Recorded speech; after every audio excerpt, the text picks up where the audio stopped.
Tuesday, Ice Bath 101.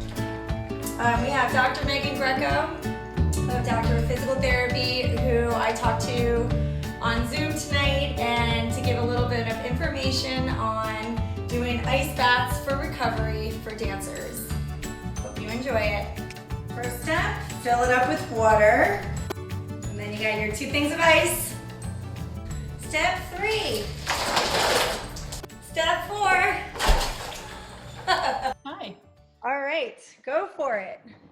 All right. So, Tips Tuesday, Tuesday tips.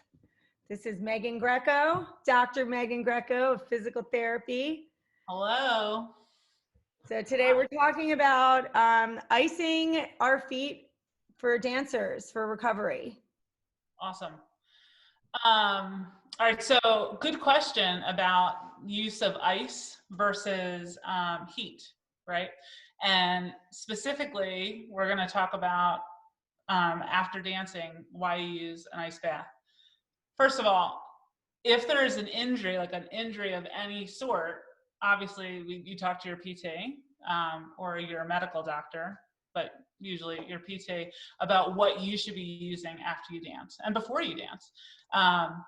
There's 2 different things that ice and heat do. Ice actually constricts the blood vessels, so it actually inhibits blood flow to the area, okay, and decreases swelling, right?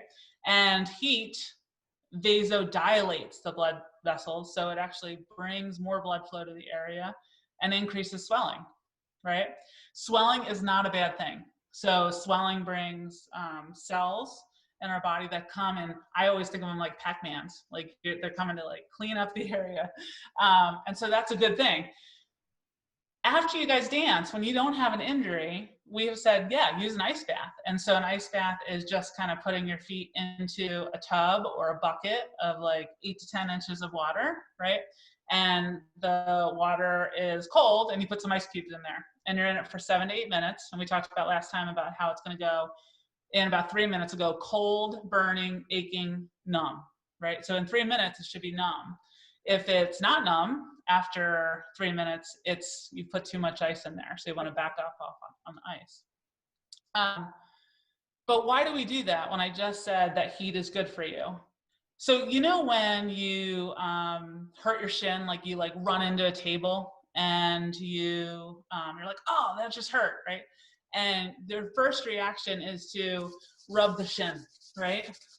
And then all of a sudden it feels better. We all do that. We're like, oh gosh, that hurts, right? Your brain can only feel one sensation at a time. It's called the gate control theory. And so basically you feel the rubbing of the leg, and it actually puts a gate on the pain that you felt on the shin, right? And so it's the same thing as when you put your feet in ice after you guys dance. Your feet are sore, but there's no like actual injury. It's just soreness. So you're basically using that ice bath to placate the brain, like just make your brain feel good, right? And in your feet, you have lots of bones and tendons and a little bit of muscle, very important muscles, right, that we want to address, but not a ton of muscle. And so it basically just like calms down your brain, gets your brain to think, oh, my feet feel pretty good. After that, though, is where the real work begins on your feet. And before, when you guys do your ball rolling, your yoga toes, your short foot, trying to keep your feet nice and active. Now, if you have an injury, right, in the past 2 years, people have changed their decision-making on ice versus heat. So at first, when you get an injury, I still say, go ahead and ice it, because you just numb it, right? Just numb it and then make your brain feel good, right? But then after that, you actually do want to switch into a contrast bath,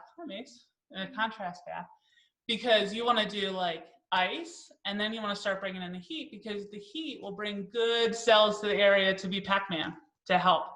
So that's why we don't want to take anti-inflammatories ever, really, right? Unless you're not dancing, because anti-inflammatories mask your pain, and you want to feel your pain when you have something going on, right? So no anti-inflammatories, and heat to help bring those cells to the area to help clean it up naturally. So when you guys don't have an injury right after you dance, pop your feet in the ice bath. That's great. When you do have an injury, you start with ice and you start to trickle back into the heat. And heat is where it's going to bring that good blood flow to the area to help completely heal the injury. So I have definitely noticed a difference in dancing, especially after soft shoe, by icing my feet religiously, especially after a soft shoe. Now that I'm older, you have to hard shoe too. But it is, I call it nature's ibuprofen, and ice baths are, you know, and so we have little videos. Some of the kids in our school sent in videos, maybe 5 seconds of them just doing the initial plunge, just for fun. So we can just see what else other videos people want to post of them using their ice bath. So how many times a week do you think people should do it? I mean, most of these kids dance 5 and 6 times a week. Mm-hmm.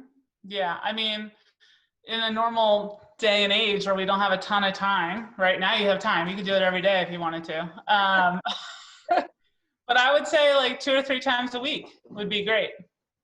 Yeah. Okay. And more important on soft shoe nights over hard shoe? Yeah, I mean, just think about soft shoe. There's really nothing protecting that foot and the ground. So you're definitely going to feel a lot, especially on the sesamoids. And so if there's not an injury there and it's just like, oh, it's sore, like, let's just kind of make the brain a little happier and make my feet feel good and numb a little bit so you can just keep moving and walk normally, right? And then do your exercises, right, with the ball, the melt balls and everything else. Yeah, do it right after that. All right. Well, thank you, Dr. Greco, for all of your welcome. information on the ice bath. Yeah. Teelin Tuesday tips, Ice Bath 101.